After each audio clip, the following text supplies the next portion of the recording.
বিসমিল্লাহির রহমানির রহিম। সূরা মারিজ মক্কি। বিসমিল্লাহির রহমানির রহিম।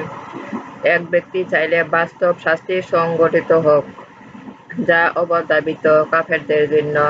এ রোধ করার কেউ নেই। এ আসবে সুউচ্চ সম্মানিত আল্লাহ হতে। ফেরেশতা এবং রূহ আল্লাহর দিকে ঊর্ধ্বগামী হবে। এবং একদিনে যেদিন পার্থিব 50,000 বছরের সমান। তাই তুমি পূর্ণ ধৈর্য ধারণ করো। ওরা শাস্তিতে সুদূর পরাহত মনে করে, কিন্তু আমি তা আসন্ন দেখেছি। সেদিন আকাশ হতে গলিত ধাতুর ন্যায় এবং পর্বতসমূহ হবে রঙিন পশমের মতো। সেদিন কোনো বন্ধু বা বন্ধুকে জিজ্ঞাসা করবে না যদি একে অপরে দেখতে পাবে। সেদিন অপরাধীরা শাস্তির বদলে দিতে চাইবে তার সন্তান সন্ততিকে, তার স্ত্রীকে ও বাতাকে, তার জাতি গোষ্ঠীকে যারা তাকে আশ্রয় দিত, এবং পৃথিবীতে সবকিছুকে। যদি এসব তাকে রক্ষা করতে পারত। কখনোই নয়। এ তো লেলাহীন অগ্নি, যা চামড়া ঝলসিয়ে দেবে। জাহান্নাম ডাকবে যে সত্য প্রত্যাখ্যান করে বিমুখ হয়েছিল। সে সম্পদ সঞ্চয় ও সংরক্ষণ করত। মানুষ তো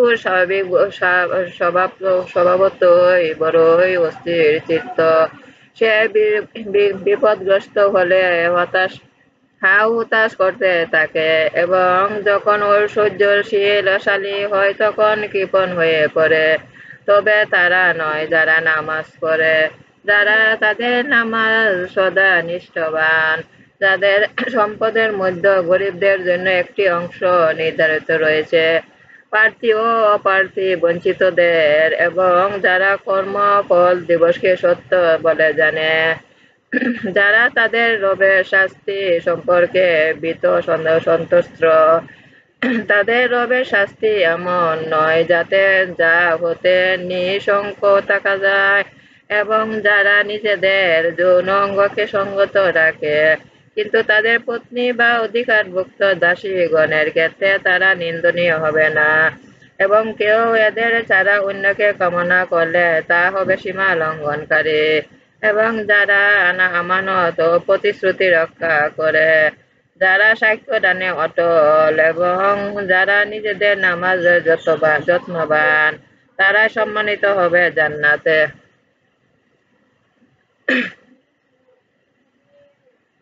কাফেরদের হলো কি যে ওরা তোমার দিকে উদগ্রীব হয়ে ছুটে আসছে, বাম ও ডান দিক হতে দলে দলে। ওদের প্রত্যেক কি আশা করে যে প্রত্যেক প্রবেশ করানো হবে প্রাচুর্যময় জান্নাতে? না, তা হবে না। আমি ওদের যা হতে সৃষ্টি করেছি তা ওরা জানে। আমি শপথ করেছি উদয়চল ও হস্তচলের অধিপতি, নিশ্চয় আমি সক্ষম ওদের অপেক্ষা উৎকৃষ্টতর মানব জাতি সৃষ্টি করতে, এবং এতে আমি অক্ষম নই। তাই অদাকৃত দিবসে তার সম্মুখীন হওয়ার পূর্বে পর্যন্ত ওরা বাক বিতণ্ডা দেখিয়া কৌতুক করুক। সেদিন ওরা কবর হতে দ্রুতভাগে বের হবে, মনে হবে ওরা কোনো একটি লক্ষ্যস্থলে ধাবিত হয়েছে। হীনতাগ্রস্ত হয়ে ওরা ওদের দৃষ্টি অনবত করবে। এটি সেদিন যার বিষয়ে ওদের সতর্ক করা হয়েছিল। আমার নামাজ, আমার উপাসনা, আমার জীবন, আমার মরণ সব আল্লাহরই।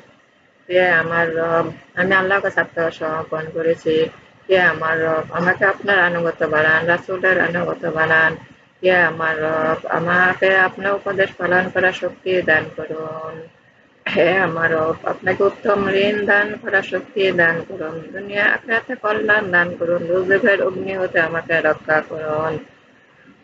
দুনিয়া কল্যাণের সাথে আমাকে দাখিল করুন, কল্যাণের সাথে আমাকে বের করুন। আপনার সাহায্য শক্তি আমাকে দান করুন। হযরত মুহাম্মদ সাল্লাল্লাহু আলাইহি ওয়াসাল্লামের উসিলা আমার জীবনে গুনাহ ক্ষমা করুন। আমার ভিডিওগুলো আপনার বেশি করে একটু শেয়ার করুন। বেশি করে সাবস্ক্রাইব করুন। মহান আল্লাহ বলেছেন পবিত্র কোরআন বেশি করে পড়তে, বেশি করে অন্যকে পড়া শোনাতে। যারা পবিত্র কোরআন পড়েন নাই, বাংলা অনুবাদগুলি পবিত্র কোরআনে আল্লাহ কি বিধান দিয়েছেন সব লেখা আছে, শুনলে সব বুঝতে পারবেন। সবাইকে শোনার সুযোগ দিন, একটু সাবস্ক্রাইব করে শেয়ার করে। বিসমিল্লাহির রহমানির রহিম।